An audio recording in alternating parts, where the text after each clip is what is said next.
Welcome, everyone. Welcome back to the show. It's your host, Danny Hyfon. Be sure to hit the like button as you come on. That helps boost the show in YouTube's algorithm. As you can see, I am joined by friends of the show, former CIA analyst and geopolitical commentator Larry Johnson, and we have geopolitical analyst and commentator Patrick Henningsen of 21st Century Wire. Gentlemen, thanks so much for joining me today. Great to be with you, Danny. Well, I have to go over this story. We can begin with you, Larry. So apparently the USS Gerald Ford is sinking, but not in the way you might think. It's kind of sinking amidst its own sewage. And this comes amid massive reports of morale that is just absolutely tanking. It is in the SHITER, so to speak. And I'm just going to pull this story up here. So apparently there's a major speed bump in the Iran war that the U.S., the Trump administration is trying to wage, that you have 4,600 on board who have been on board now nearly a year. And since that time, there have been massive sewage problems that have only just now been reported by the Wall Street Journal. But this comes amid massive, just absolutely I think bombshell reports that sailors themselves. There were some reports that they were stuffing T-shirts in the toilets. Some rumors maybe of a passive mutiny among some of them who want to not be at sea anymore. They were in the Caribbean, then they had to travel all the way to the Middle East. I think they docked at Crete recently in order to get a break and get some working toilets. So, Larry, let's talk about this because it comes amid reports now that there are major frustrations with this war pushed by the Trump administration. The Pentagon is warning it's not a good idea. Now you have thousands of sailors on this aircraft carrier that are essentially swimming in their own poop. Well, the metaphor of saying that somebody's full of shit, well, in this case, they actually are, or they're filling up with shit on board the ship. Reportedly they're standing in line for 45 minutes to relieve themselves. Yeah, that'd make me a tad grumpy. And so this is to expect them to operate under combat conditions and that kind of when they're faced with that kind of physical discomfort. Look, this deployment, massive deployment of combat air assets, accompanied by what I'll call is a paltry deployment of naval assets. And let's not kid ourselves. When we conducted Operation Rough Rider a year ago in March in Yemen in the Red Sea, we had 2 aircraft carriers there with 5 other support ships. Until the Gerald Ford was limping into the Mediterranean, you only had 1 aircraft carrier with 3 support ships. And it was staying 1,000 miles offshore because it was afraid of getting blown up. We actually learned why all of this was being done yesterday, or from the day before, in that interview that Steve Witkoff did with Laura Trump on Fox News, in which he was saying, God, why aren't these Iranians capitulating? We've shown up with all this military force. It turns out there was no plan for attack. And I missed the signal. I should have talked about it earlier. But you're not going to have an attack on Iran until you start seeing the embassies getting rid of non-essential personnel and or closing. We've only seen that in Lebanon right now, but Baghdad's still intact. Riyadh in Saudi Arabia, in Qatar, Doha, in Dubai, the United Arab. None of those have been drawn down. So there's not an attack imminent yet. The second thing is the lack of NOTAMs, what are called notices for air missions. That's not happening. So this was really intended as a show of force to try to coerce the Iranians into giving up, because the United States has been believing its own lies about what the conditions are in Iran. They really believed that the government was on very fragile, could be easily pushed over, knocked over. And that's because they were relying upon information that's being generated from a public opinion poll that was paid for by the U.S. government with CIA backing. Okay? So we pay to lie to ourselves, and then we believe our own lies. But the reality is otherwise. So until we've moved all these air assets, but here's the other thing I don't get, and we've got 30% of the entire fleet of F-35s that are in the Air Force inventory. There are about 21 squadrons. 7 of those squadrons have been deployed. They're deployed at Muwafaq Salti Air Base in Jordan and at Prince Sultan in Saudi Arabia. Do you know offhand what the distance is from Prince Sultan Airport to Tehran? That's 900 miles. Do you know what the combat radius of the F-35 is? The F-30 combat radius means how far out can you fly before you have to turn around and come back?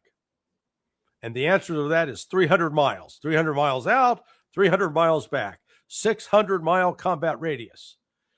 I'm not great at math, but if I'm at Prince Sultan and I'm going to bomb Tehran and it's 900 miles away and my plane can only go 300 miles in that direction, how the hell do I go the other 600 miles?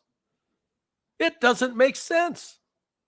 I mean, we're being fed such a line of bullshit about, we're going to go in and suppress enemy air defense. How are we going to do that? Well, normally what you do is you take a tanker that would refuel those planes. You're going to tell me we're going to put a KC-135 tanker over the territory of Iran, who actually now has upgraded air defense systems courtesy of the Chinese and the Russians? What sort of drugs are you doing? So, this is why you saw Dan Kane, the chairman of the Joint Chiefs of Staff, he's having his subordinates leak to both the Washington Post and the Wall Street Journal, saying, "Oh no, this is highly risky. You probably shouldn't do it. That you're going to have casualties." All he's doing is covering his ass because he knows that Trump is going to order it to be done, and he's going to be able to come out and say, "I told him not to do it. He didn't listen to me. See, I was on the record. I told him not to do it." Because he's just saying, he recognizes he can't stop Trump. Patrick, the USS Gerald Ford is supposed to be the ace in the hole for this war, and now it seems like it has a bigger hole that it needs to fix, and that is its plumbing problems. But this also comes, these reports from the Wall Street Journal are saying that people on this ship are tired. I went to Vietnam with a bunch of vets whose son was in the Navy during the 2023 buildup after October 7th and said that they were afraid of a strike back from Iran if this turned regional. What do you make of this? I mean, this seems like a pretty bad situation the U.S. is in, just as Larry said, there are reports of Raising Cane trying to save his own behind. Oh, sorry, you're muted. Sorry. Yeah, Danny. Yeah, it's aircraft carriers are very cumbersome, and the amount of support that you need for just a single battle carrier group, it's submarines, naval frigates, and so forth. I mean, it's a huge operation, and they can't be out at sea for more than really a few weeks idle. So we're way past that at the moment. I personally think that it's a very irresponsible use of the U.S. military by the Trump administration to use, if indeed this is for a show of force and to intimidate the Iranians into capitulating, and all indications are that is the case, especially by the recent comments by the ne'er-do-well property developer from Long Island who is masquerading as a diplomat, Steve Witkoff. It seems to be the case. So if that's the case, that's a hugely irresponsible. No U.S. president has ever done that in history. Moved that level of military assets, air and naval, although it could be a bigger naval complement, but as it is, it's still significant. If indeed it's just merely to intimidate the Iranians and make them fold and accept, whatever the surrender terms of Trump are. So there's no diplomatic complement to it. There's no coherent foreign policy complement to it. I have not heard any reason for or articulate. Trump can't articulate a pretext for this. He's flip-flopped 3 times. First, it was the nuclear program that supposedly doesn't exist. Now it does. Then it was the peaceful protesters. Then it was the missiles. Now it's the nuclear. It's the enriched uranium again. He's all over the place. And Trump needs to, if indeed he comes good on his threats, he needs to throw a no-hitter. Okay, can't have any U.S. casualties at all. Can't have any U.S. ships, because if Iran strikes back and the U.S. take any losses, be it aircraft, naval, or even personnel, or severe damage to Al-Adin, Air Force, Udeid Air Force Base in Qatar, as an example, then that's a price that the U.S. has incurred. Then Trump is going to have to justify why he launched a unprovoked war of choice against the Iranians. He's going to have to justify that to a lot of people, half of America at least, some people in Congress, and maybe to the press. It's just not going to look good unless he throws a no-hitter on this. And so how are they going to do that? Maybe they can lie about the results and so forth. And I was just in Iran 2 weeks ago.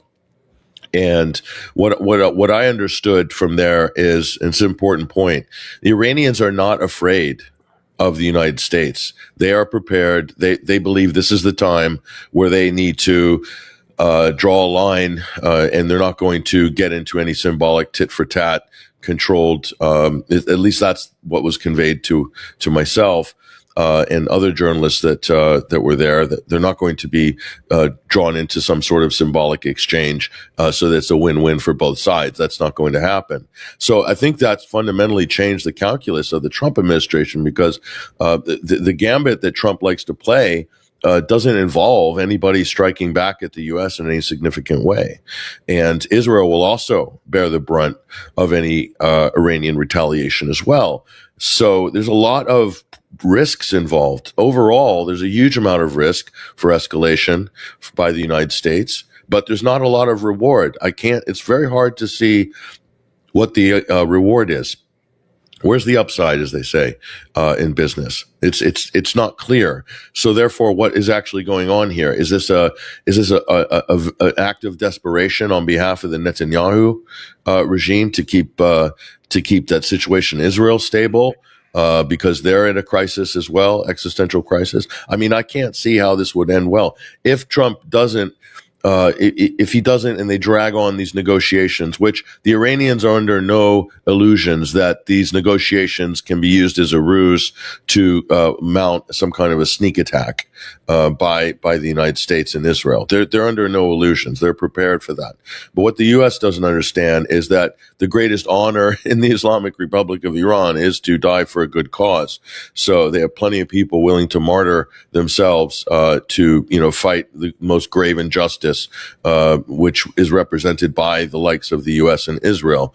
I'm talking about the Palestinian issue, but more aptly the open threats against a sovereign country on no basis whatsoever, on all these fabricated pretexts, and what that means to the international community and stability internationally. That's kind of what's at stake. The Iranians realize that. They understand their place in history right now, and they also have the ability to defend themselves in terms of drones, anti-aircraft, and of course missiles. And they have missile technology they have not unveiled yet. I can say that for certain. At least it was conveyed to us that the hypersonic missiles that were launched in June were 6 years old. And they have not unveiled the last 2 generations of hypersonic missiles. That includes the ability to change course and also to hit moving targets. So this is what was said. This is what was conveyed. What does that mean for the U.S. with all of its naval assets parked all over the place? I don't think it's a very good thing for the United States to engage in that kind of a roulette spin, if you will. Yeah, well, Larry, Danny, let me just jump in. I can't miss the comedy gold. I can see the president calling up the Secretary of the Navy and said, "Why did you send the Gerald Ford to the Mediterranean. And he said, well, sir, you told me to send an aircraft carrier. No, craft, not crap, craft. Sorry. No, it was sitting there staring at us in the face. I had to get that off. It had to be done, Larry. It had to be done. Amazing. I mean, Larry, how much of this from what, when I think about what Patrick just said, it makes me think about, moving target that could very well be a naval aircraft carrier. And I know you remember 2025, you talk about it all the time, and I'm wondering if you could speak on the crisis that is facing the U.S. Navy, U.S. military on this Iran front, because you might remember from back in February 2025, you just have aircraft carriers like the USS Truman just colliding into a merchant ship. No reason, no understanding why. They say they have no idea why. Then you also had during the Yemen bombings, you had evasive maneuvers being taken by an aircraft carrier, which led to, I believe, not one, but two Super Hornet F-18s into the ocean. So, Larry, talk about the crisis that is like what explains this crisis, because it seems like also a functional crisis, like an inability to actually perform, so to speak. What's your assessment? We're locked in the 20th century and have refused to understand that we're in the 21st century. So let's look at a couple of, the technological changes. First, I'm going to point out that the Chinese reportedly have given and deployed in Iran a radar that's described as a 3D radar detecting stealth aircraft. Its capability is, from where it is placed, it can see out 420 miles. So let's say that you put it at 100 miles from the coast. And so it's now looking 320 miles out past the western border of Iran. So it will see all of those F-35s coming and well in advance and be able to go after them. The same thing can be said if it's put on the southern coast. It would see a ship approaching within 300 miles. Now, interestingly, the United States is reportedly, they're keeping that Lincoln Carrier Strike Group 1,000 miles offshore because of fear of the hypersonic missiles. What we're witnessing now is the end of a weapon system. The aircraft carrier was a great weapon system back in World War II, because at that time we didn't have in place a way to refuel aircraft in midair, and the only way to get these planes was from one point to another is either have them island hop and or put them on board a ship and fly them off the ship. But now with the advent of hypersonic missiles, with the Chinese have, the Iranians have, the Russians have, the United States doesn't have any note. They've been unable to develop that technology, because it's not just that it travels above Mach 6, but that it is also maneuverable. Yes, U.S. has failed to accomplish that. But what it has done, it's now made these aircraft carriers completely irrelevant. That they are big, fat targets, nothing more. And let's just look tactically how were they going to be used? Well, if the Gerald Ford is in the Mediterranean, it can't be used to attack targets in Iran. Sorry. All I can do is try to provide air defense against inbound missiles and or drones. But the Abraham Lincoln, it's got a contingent of Tomahawk cruise missiles scattered among the destroyers that are its screening fleet. Okay, if let's sorry to do this as math class, but hi, Danny Haifong, math for the modern age. If you're 1,000 miles offshore and you've got Tomahawk cruise missiles whose maximum range is 1,000 miles, how much damage can you do in Iran? Little, if any. So that means you got to bring those ships in closer to shore. And then once they're closer to shore, then you can extend the range. But maximum, they can really go about 950 miles inland, and That doesn't even get you to Tehran from the southern coast. So not all of the prime targets, both nuclear, ballistic missile, are on the coastal areas. They're in the interior, really beyond the reach of all these weapon systems we've said. So that's what I say. This doesn't make. Does this look like this was a planned operation to you? No. This is. This reminds me of that scene from the movie The Professional that had Jean Reno in it, and Gary Oldman. Gary Oldman's a corrupt cop, and his guys get all shot up by John Reno, who's his professional hitman, and he comes out and he says, "Call the station. Who do we want to bring? Everybody!" He yells. Bring them all. That's Trump's strategy. Bring every air asset we have. How are we going to use it? Oh, we'll figure that out once we get there.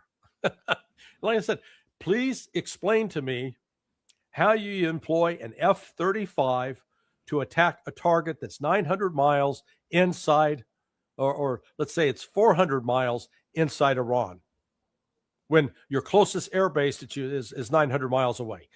Just if give me an explanation, brief me on how that operation is going to be run. It can't be done.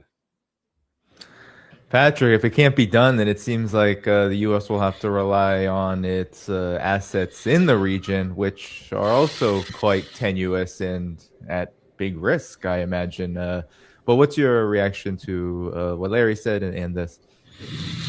Well, aside from what Larry's said there, in terms of that side of things, the other aspect of it is the available airspace.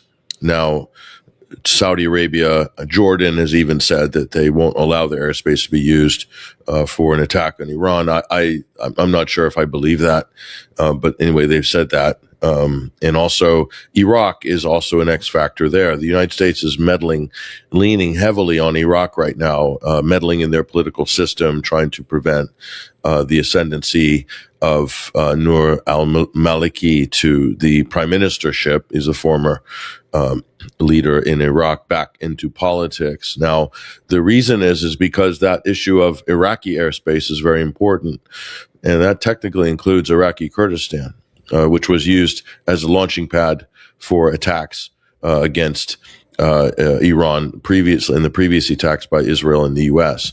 So this is why this is important, is because if the United States go down this route and Iran responds, this will not be a sort of standoff between those two countries, or even three countries if you include Israel. It's going to be a regional war. It's invariably going to include, probably they would have, Israel and the U.S. would have to use Azerbaijan. I'm not sure where Turkey stands on this issue either. So some of these avenues are vectors of attack. It's not clear how that they're as strong as maybe they were in the past, and there's ramifications politically as well. So you're talking about 5, 6, 7, 8, possibly more countries on if this thing cascades and escalates after a period of time. And right there, you have a huge conundrum for the United States. Are they prepared to be involved in that type of a conflict? Or are they just going to cut and run or stand off cruise missile attacks from submarines or Tomahawk missiles or whatever? I mean, is that the plan by the United States? Because that's, well, it could be successful to a limited degree. It's not going to achieve a regime change. Regime change is impossible. I'm going to say impossible. It's not that it's unlikely.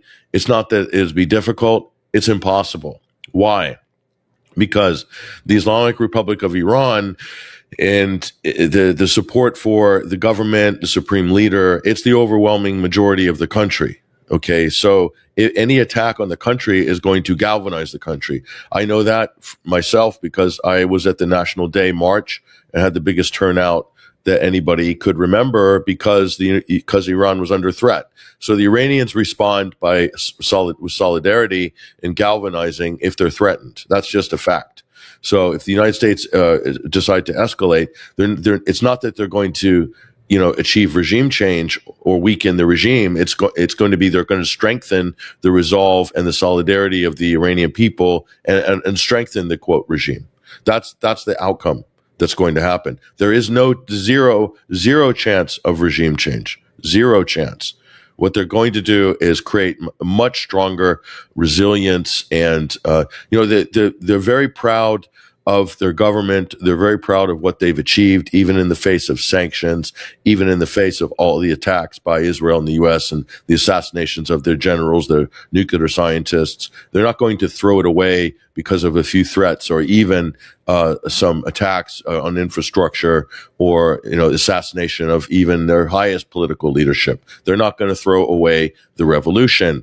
It's a republic. It's a revolutionary government. It's in the name. Islamic Republic of Iran. Every single position is democratically elected through the entire system, from federal or national down to local, and even the supreme leader is selected by a special council. But he put that off to the side for a moment. I really don't think anybody in Washington really understands or has read the Cliff Notes on Iran, because I listen to them all the time, and I've not heard anything coming from anybody in Washington that even remotely resembles reality in Iran in terms of like what makes their political economy tick. I've yet to hear it. So this is a high level of ignorance, and they're all marinated in their own propaganda, and they don't realize Iran's ready to sacrifice to preserve their sovereignty.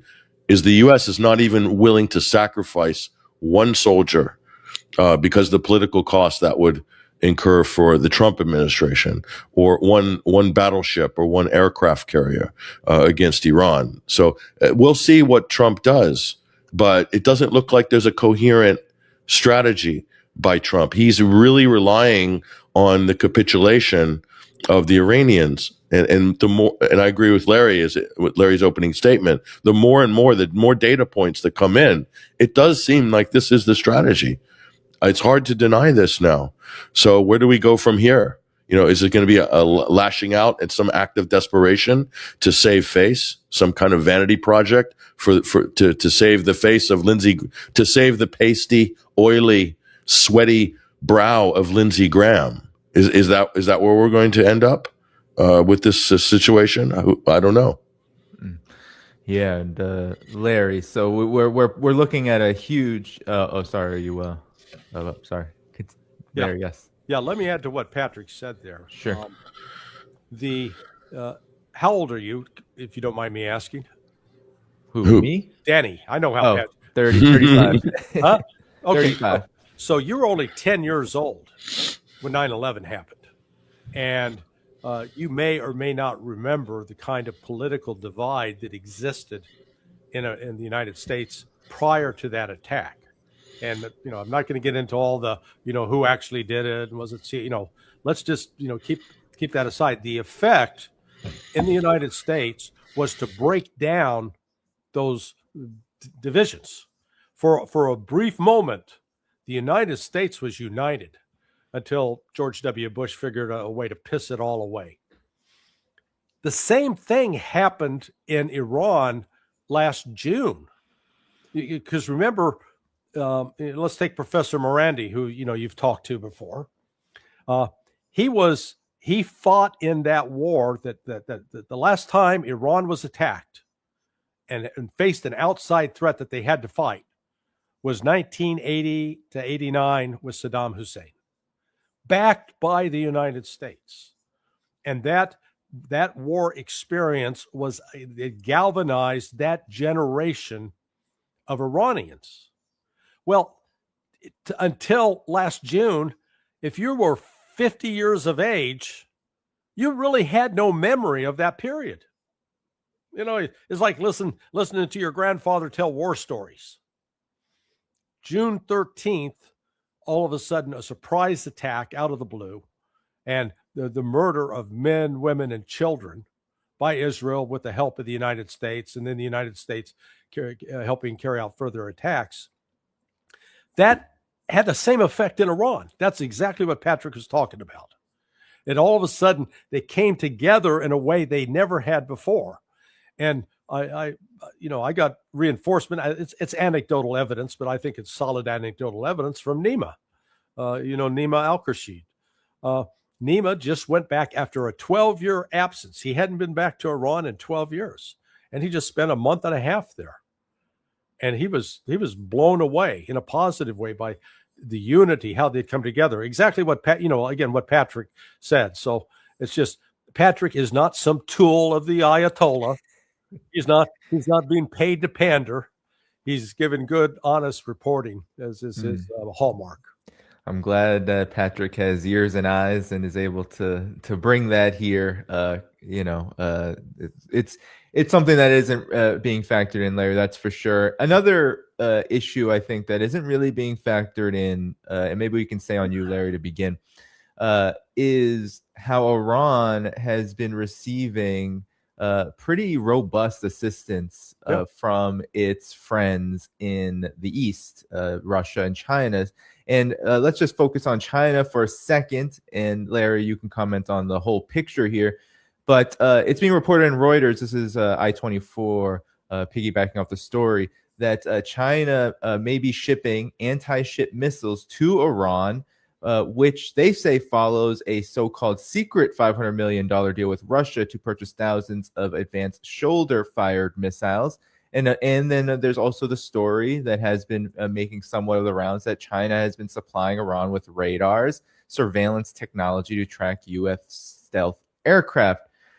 So, Larry, how big are these developments? I mean, on the one hand, Iran champions its indigenous capabilities, and we've seen what it is capable of. And on the other, we've been having reports for months now that since the U.S. has once again escalated with Iran, that Iran has been receiving more and more assistance from Russia and China. So what do you make of it? How significant is it? Oh, yeah. Iran learned a tough lesson. Prior to the June 13th attack, they had basically rebuffed efforts by both China and Russia to step up and expand military cooperation. They had sort of that, mother, please, I'd rather do it myself attitude. Anybody that's dealt with a 3-year-old that's just trying to start, exploring the world, and they resist being helped. They want to do it themselves, even though they can't necessarily do it. Well, that 12-day war showed Iran, you get by with a little help from your friends. And immediately after that, at the conclusion, they were talking to Russia, talking to China, and the upgrade across the board in both the radar, and I can't emphasize the importance of that radar system, because let's take this scenario of flying from Al Udeid or flying from Prince Sultan to bomb a critical target outside of Tehran. So you're looking at a 900-mile trip. The F-35 can go 300 miles, so they're still 600 miles away. They'd have to be air refueled to be able to go another 300 miles. So they're 300 miles from Tehran, and at that point, they could fire what's called a JASSM, a Joint Air Surface Strike Missile, and that has a range of about 250 miles that still falls short. Well, that radar that the Chinese provide, they'll detect that plane when it's within, within 600 miles, or it'll be 320 miles out from the shore. So that radar is important for an early warning. They didn't have that in June. What they call SEAD, Suppression of Enemy Air Defense, SEAD. You can't, if you're going to deal with the military, you got to learn how to talk in acronyms. The SEAD was carried out not by aircraft that flew into Iranian airspace, but by units on the ground that were taking out specific sites. And that created some damage. And I'm basing that on Alistair Crook has reported at no time did any jets fly over deep into the interior of Iran during that 12-day war. So this is where the Chinese have now given the Iranians an advantage there. And with the Russians providing S-300, S-400 air defense systems that are now integrated into that radar, and that radar is integrated into satellites, Iran now has a capability that I think maybe General Kane and at least the intel analysts understand, but At least the military knows the potential for damage that Iran can do. And so this is where what we've seen with China and Russia on this is, it's a game changer, because notice they signed a trilateral security agreement on January 29th. You think that was just a coincidence? That comes after, two and a half weeks after the failed attempt to launch a color revolution. So at that point, Iran was making a clear declaration. Hey, I'm with you guys. Yeah. Well, Patrick, your comment on this assistance, it does seem like there are, even in the CIA, I don't know if you all saw this, but someone who's literally has been in the CIA talks about what the smartest way the U.S. can promote regime change in Iran. Literally a retired CIA case officer and Iran specialist, so-called.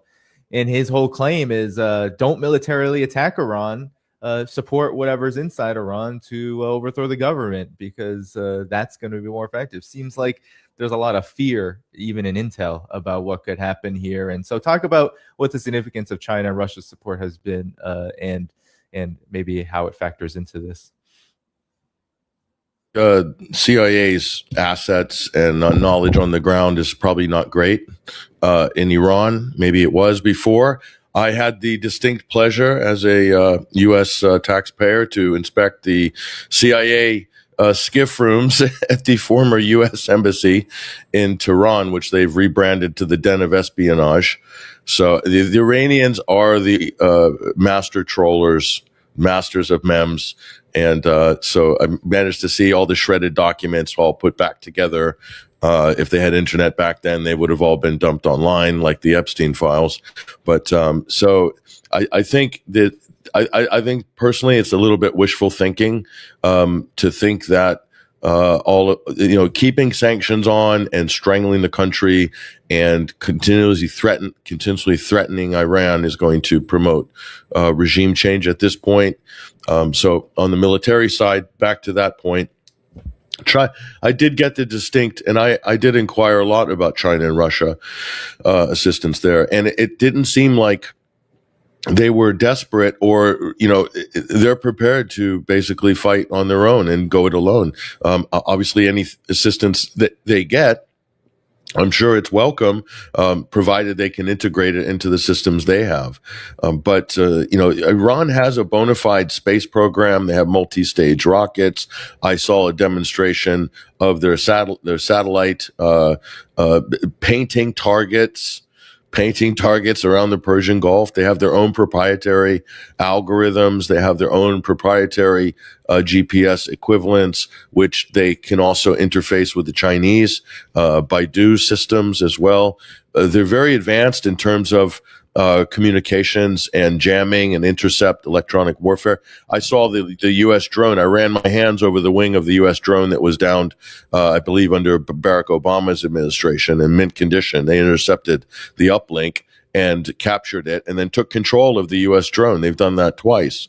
So Obama asked, they got a call from Obama after that, saying, "Can we have that back, please?" And that was kind of kind of a joke on the Iranian end.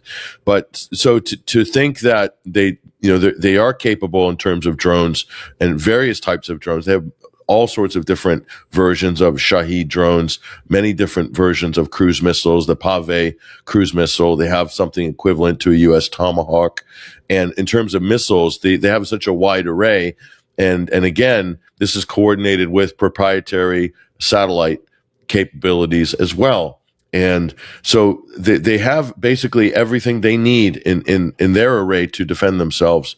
And it's so interesting that Iran never invested a lot in manned fighter jets, having a massive fleet of manned fighters. They made that decision many, many years ago to put their limited resources, because of sanctions, into something more practical. And so they decided they're going to go all in on drones and missiles, and also air defense.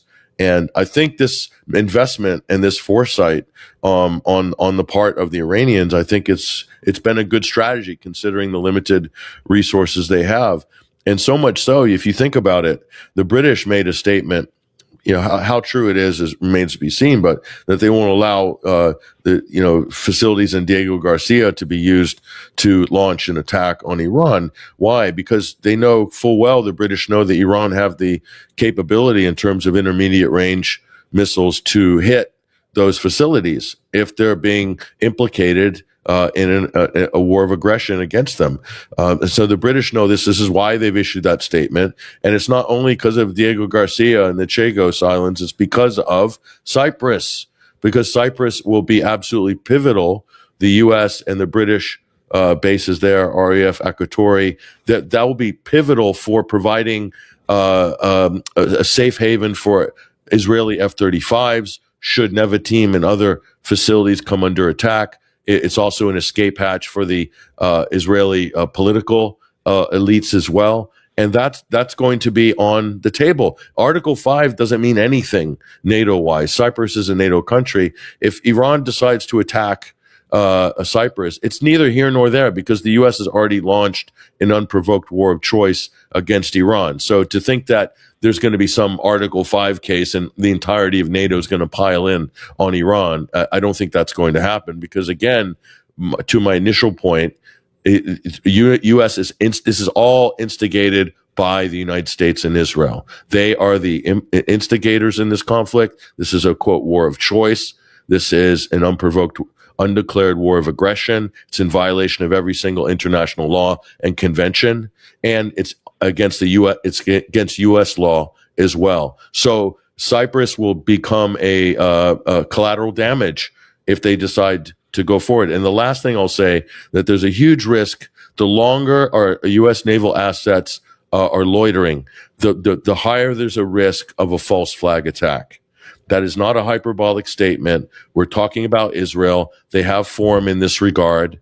They have carried out false flags before against the United States, against naval assets during a major conflict in order to blame it on another country. In this case, they'll try to blame it on Iran. In 1967, with the U.S. Liberty, they tried to blame it on Egypt.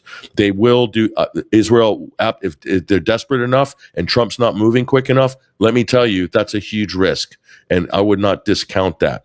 That is not conspiratorial at all. You're looking at an existential regime in Tel Aviv that basically their entire existence, the state of Israel's existence in its current iteration, relies on this war happening and the U.S. doing all the heavy lifting for it.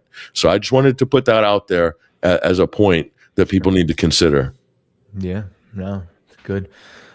Great point, Patrick. Well, Larry, never have I seen before,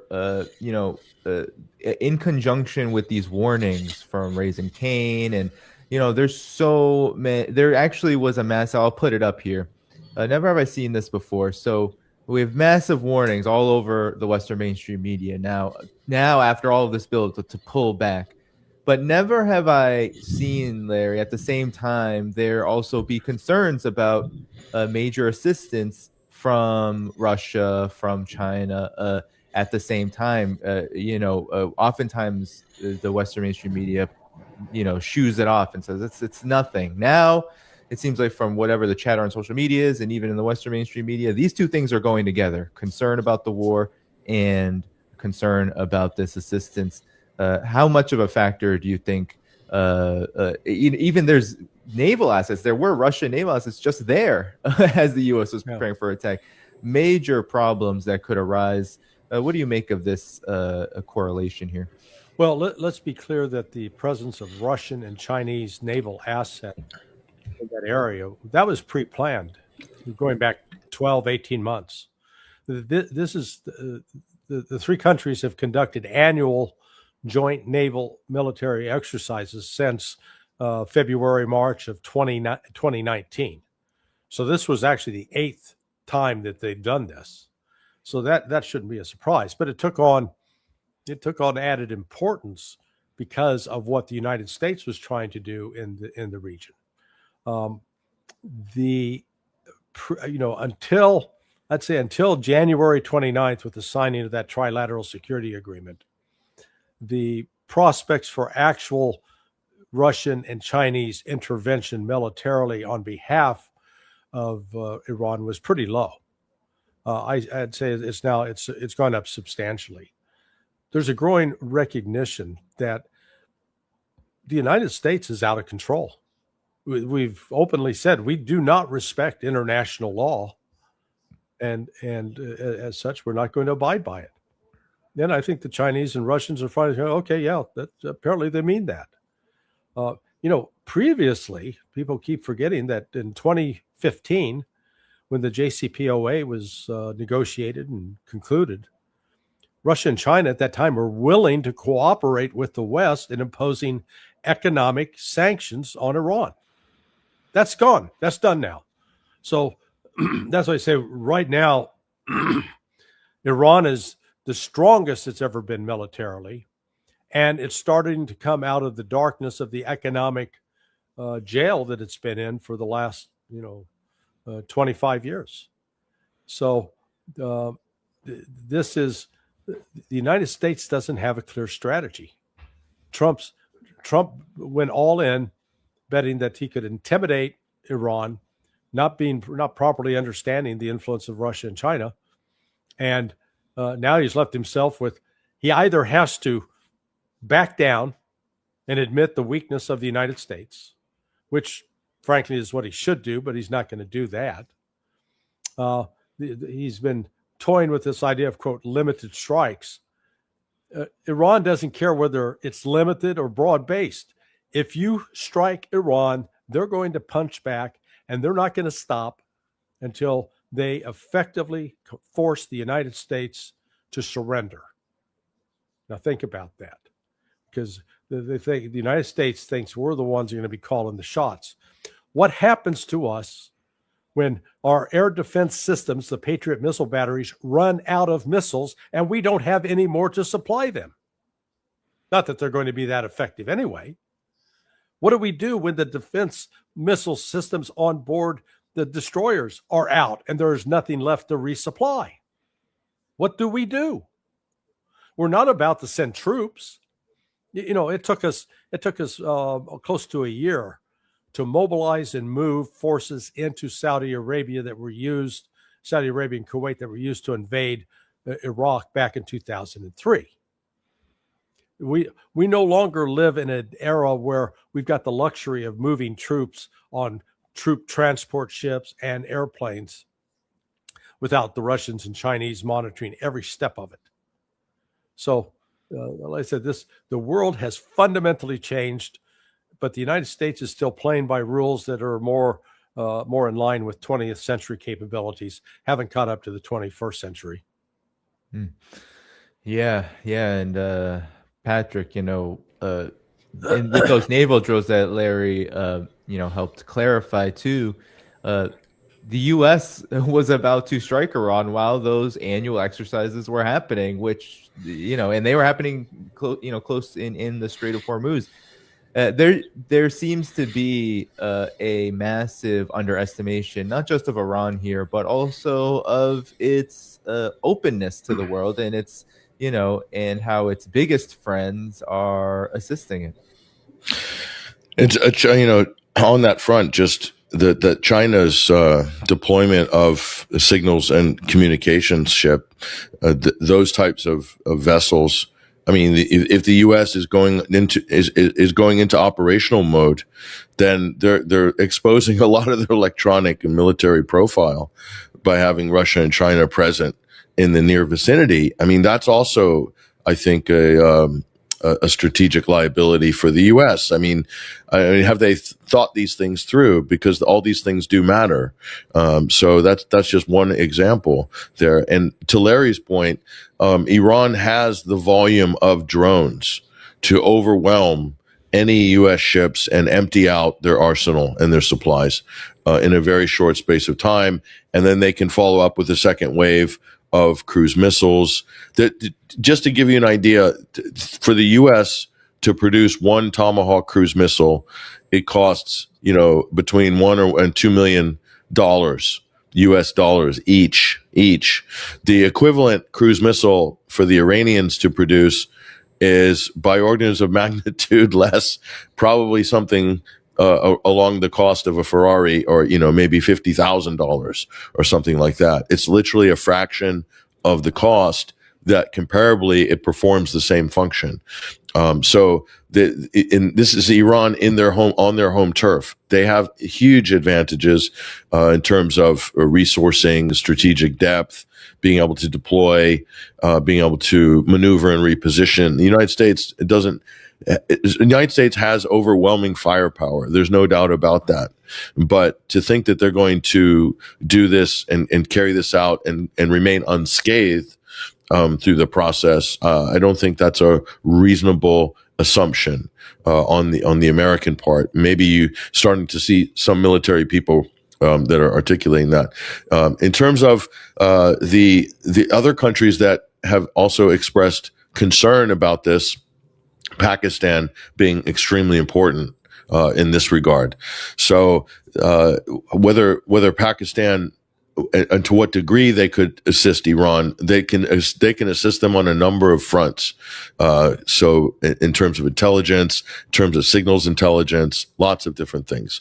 So that's another asset for Iran. On the other side, Afghanistan is regarded as a hostile country now for Iran, and Azerbaijan is flirting, with disaster by playing this role that they've allowed themselves to be co-opted into by the U.S. and Israel, as we saw in the previous attacks, and that's ultimately a destabilizing factor potentially for the region. So that means Russia is very interested in the outcome of this particular situation, and certainly this isn't something that Russia is going to be very happy about, having Azerbaijan become a militarized tool of the United States and its allies. So there are a lot of unanswered questions, but I think some of those unanswered questions are going to get answered even through this process of posturing and threats by the United States. And I think ultimately this is going to change the orientation of the Gulf countries for the most part, not necessarily in favor of Iran, but more skeptical and more guarded against Israel and the United States. And the last thing I will say is that there's no way the United States and Israel are going to be able to contain counterstrikes by Yemen, by Ansar Allah, if this thing escalates. There's all sorts of things that the Yemenis can throw at Israel and also throw at U.S. targets.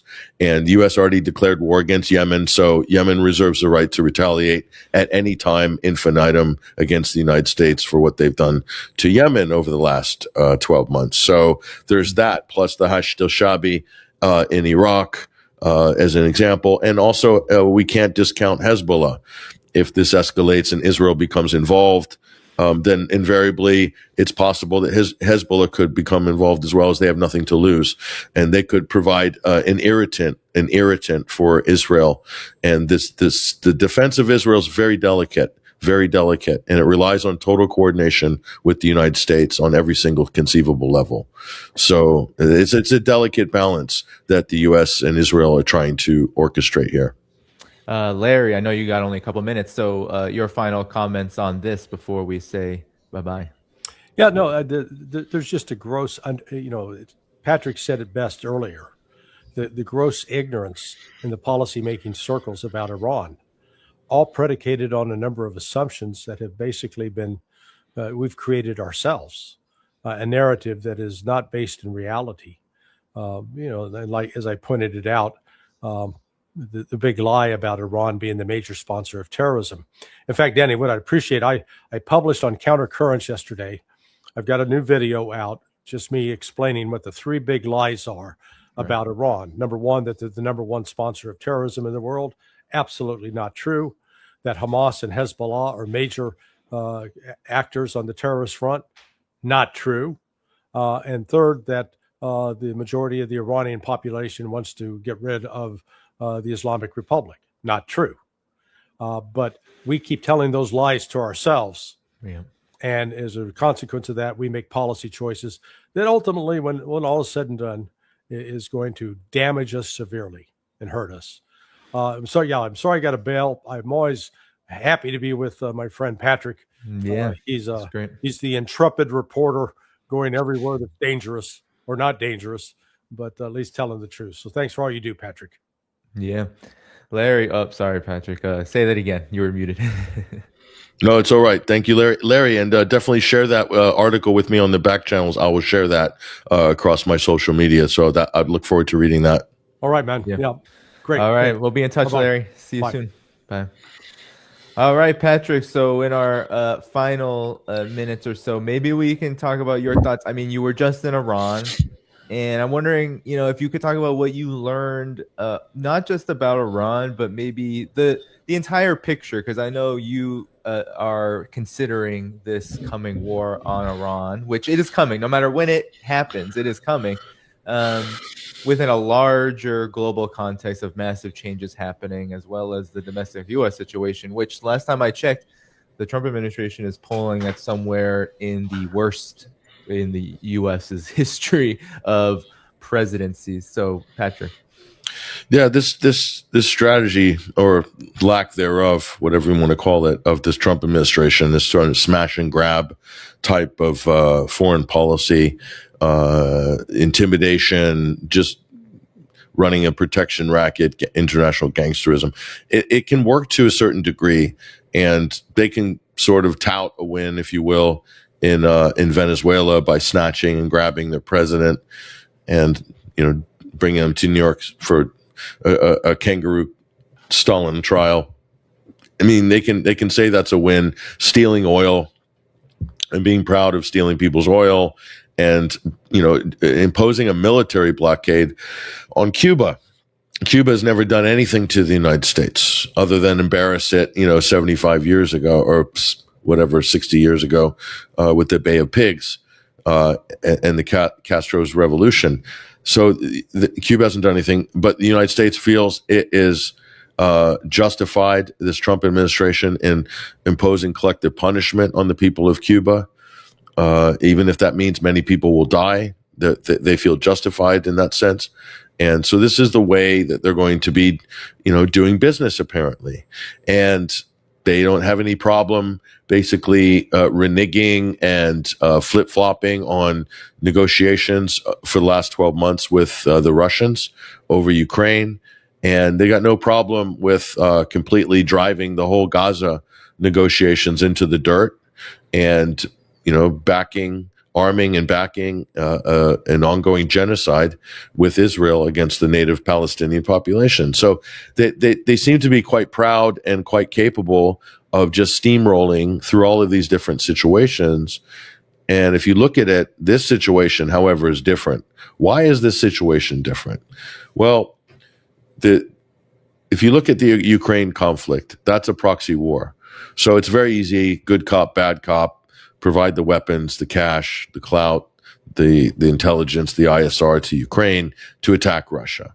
And Russia's willing to play that game in order, for now anyway, in order to realize and consolidate its goals on the ground. Okay, that's different. That's a proxy war. The situation in Gaza, Palestinians are basically defenseless in Gaza. They're just getting pummeled, slaughtered, bombed into oblivion. So there's not a lot of risk for the United States there. And Cuba, again, relatively defenseless, poor, broke, is a victim of ongoing embargo for the last 70 plus years. However, with Iran, this is a different story. Iran has capabilities.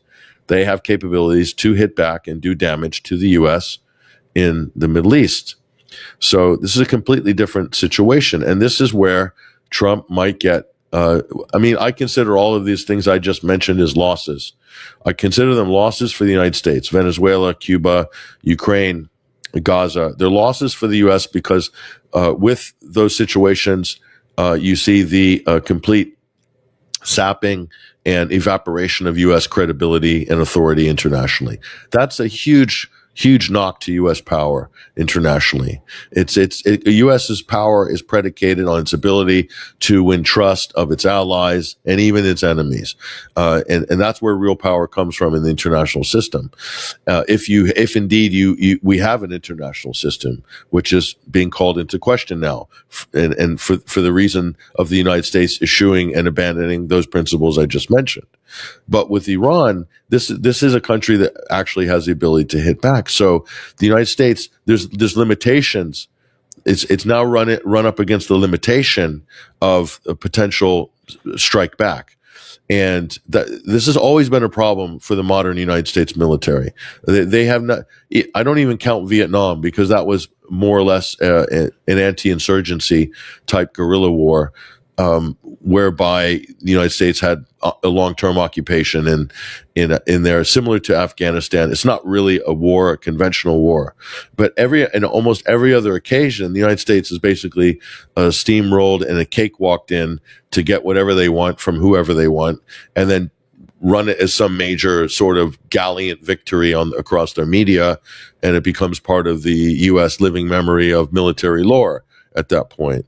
So, but the situation in Iran is very different. So, and it's invariably tethered to the Israeli question as well. This is different.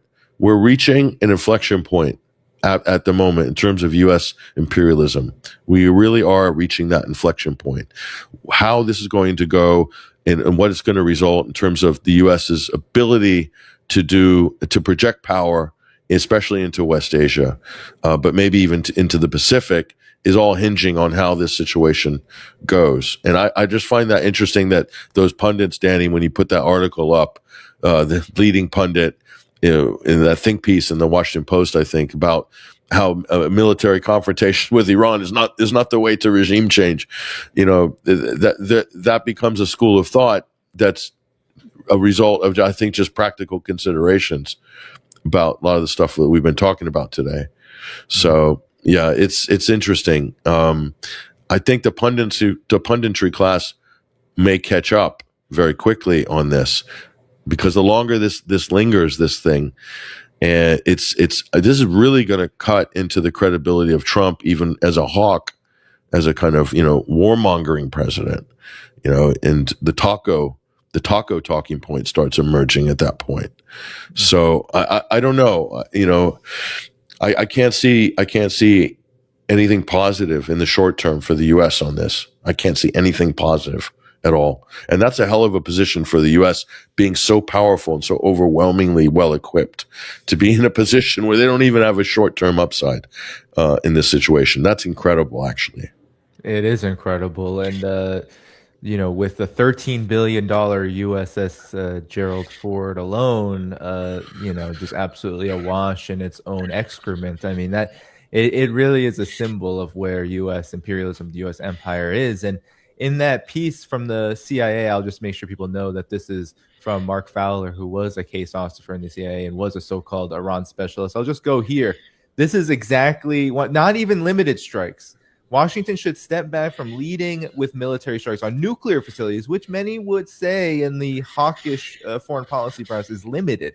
It's targeted to force Iran's leaders to a deal they have no intention of honoring in the long term. Quick, dramatic strikes against nuclear facilities may feel decisive and satisfying, but they're just a short-term fix, likely to backfire by unifying the regime's factions and to alienate the populace by appearing irrelevant to their struggle. So again, this point, which I think is fantasy on the part of the CIA, believing that there's some massive force in Iran that's going to latch on to the U.S.'s diktats if they don't strike. But I think what the message is here is give it more time. We need more time to operate in Iran, because a war right now is absolutely going to be disastrous. And it's so disastrous, Patrick, just want your comment on this, that we're seeing, and I'm not going to play the video here, but I'll just play the numbers. You'll see this is from CNN. Yes, of course, you could say it's a SHIT lib media outlet or whatever, but polls are saying a lot, and they're saying a lot very similarly, that his poll numbers are very down.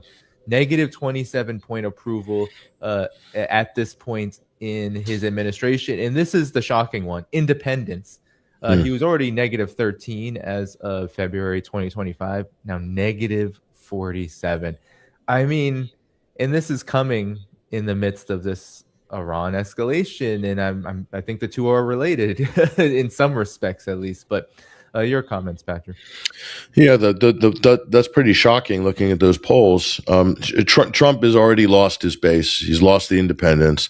That was the swing vote. That's what put him into power. It's what got him the last two elections in 2016 and now in 2024. It was the independent vote. That was the swing vote for Trump. They're never coming back. They're never ever coming back. It's permanent loss. So that whatever poll numbers he's suffering from now, they're not going to improve. Not this president. The Republicans will only start polling, I think, better when Trump has announced his resignation or it's seen that he's out of there and it's a certainty. Otherwise, there's going to be a lot of questions lingering over the Republican Party in general with this, titular leader of the MAGA movement. So the MAGA's base is the real MAGA, the original MAGA. Many of them, I'd say a large proportion of them, the ones with character, the intellectual base, even the alt-right base, they're gone. They've fled Trump already. So I don't think he can recover from that. And if you don't have the mandate, which he doesn't have, and that will sort of show itself probably in the midterm elections a bit clearer, then you're dealing with a lame duck president for the second half of his second term. And I think at that point, domestic issues are going to take over. The U.S. has always got this foreign policy addiction and the war addiction here. But as I said previously, they've come up against a wall. There's finally a country that is prepared to draw a red line. It's not going to do the usual pre-rehearsed dance with the U.S. And I think you can, at this point, if Trump is not seen to have succeeded with Iran or made a big statement with Iran, I think you can kiss his dreams of dominating the Pacific goodbye with regards to, muscling China over the Taiwan issue. At that point, the U.S. domestic situation economically is dire. The tariff wars have been an abject failure. The inflation rate is much higher than what's been reported. And the stock market is just probably the most overvalued that it's been in history. So all of these things, plus the fleeing of a lot of countries and major funds around the world out of the dollar, I think you got a serious problem with the U.S. on all those different levels. So, while he would have been wanting to extract a win out of this situation in order to make all these other sort of areas look somewhat, palatable, despite the fact that it's a train wreck across the board. I don't think he's going to get a win here with Iran. The win would have been not to start this in the first place. And again, now it comes back to Israel as being an official liability for the Trump administration. They got everything they wanted in 12 months, but the public mood on Israel has changed permanently, invariably. It's unescapable at this point. Well, Patrick, you remember that Netanyahu came rushing to Washington. For the 1,000th time since Trump took office, January 2025. But this last time around, right after this, Trump was deploying the Gerald Ford, and we've seen the massive militarization of the region ever since then. So there's a huge, on the one hand, he said, well, we're going to do what we want, right? Playing off this division. You see the militarization nonetheless. So that's to your point. And then here's another thing that I think is shocking, Patrick.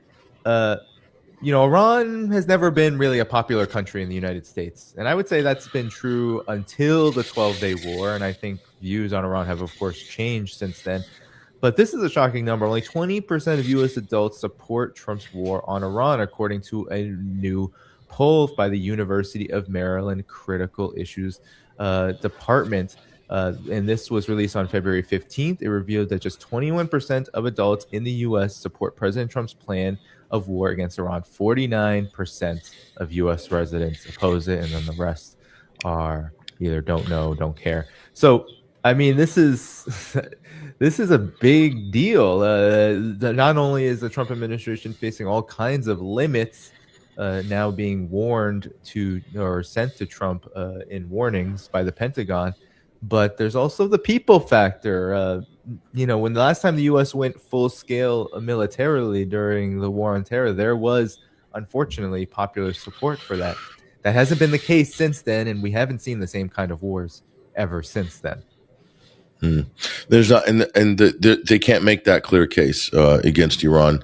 And as Larry rightly pointed out, the lies that underpin the whole reason for demonizing Iran, that Iran is the number one state sponsor of terror in the world, is just complete and total BS. And they're not.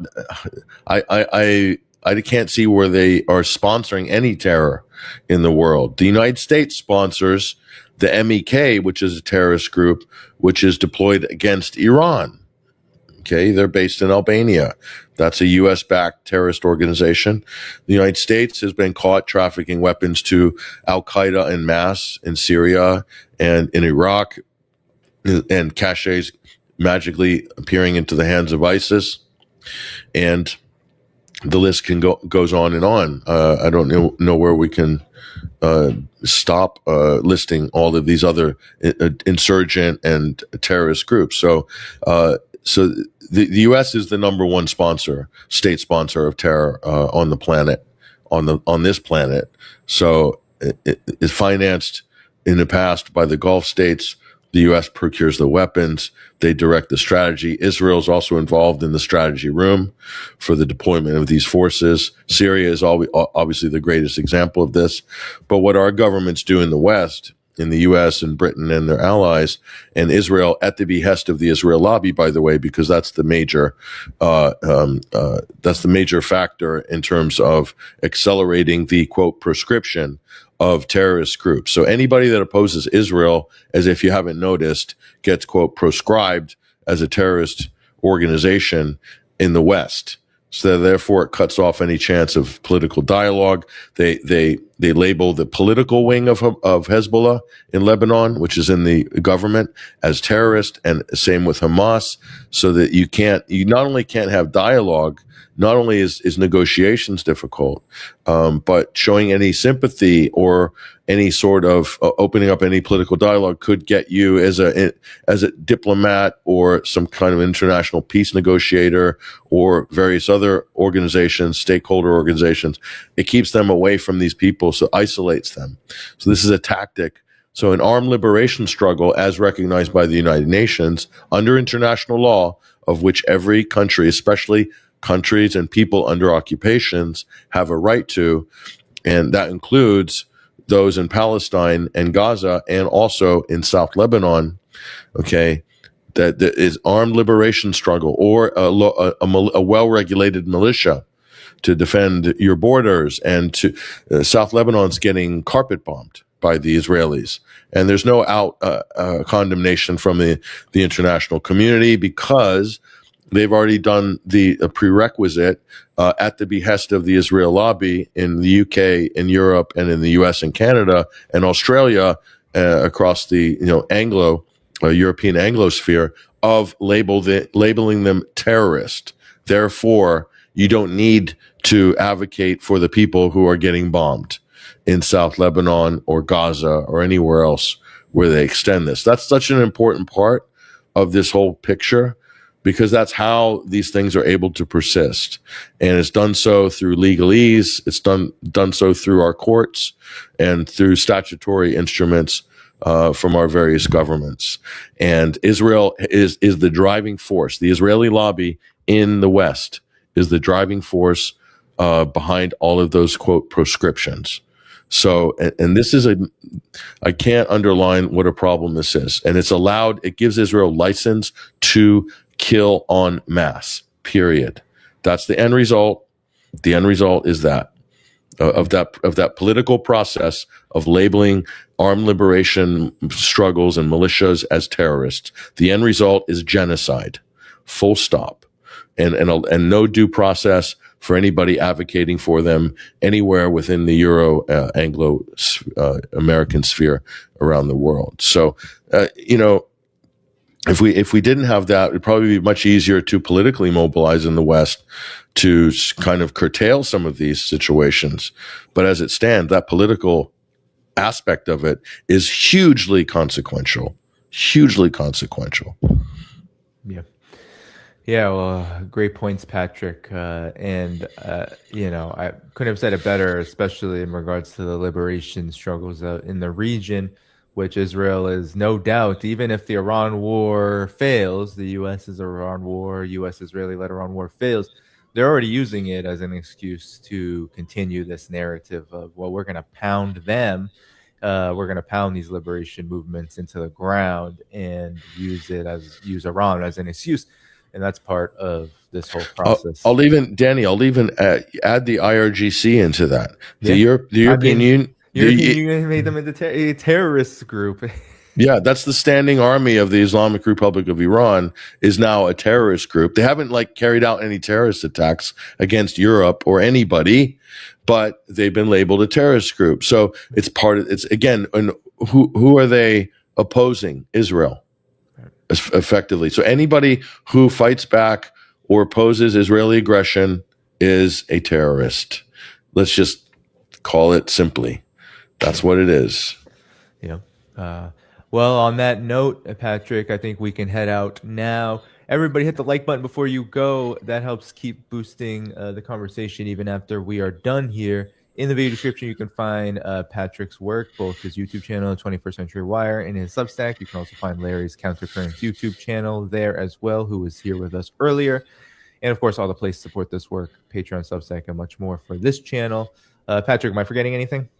No, send us a collaboration link if you want. I'll run this through my YouTube channel as well. So yeah, sure. Well, everyone, I'll be back tomorrow, 1 p.m. Eastern. We're going to start with Rania Kalik for the first time on the show, and then we're going to have Stanislav Krapivnik on the show for a good 2-hour program. So be sure to catch that 1 p.m. Eastern time, same time as today, February 25th. So further ado, everybody, we're going to head out together. Bye-bye. Thank you.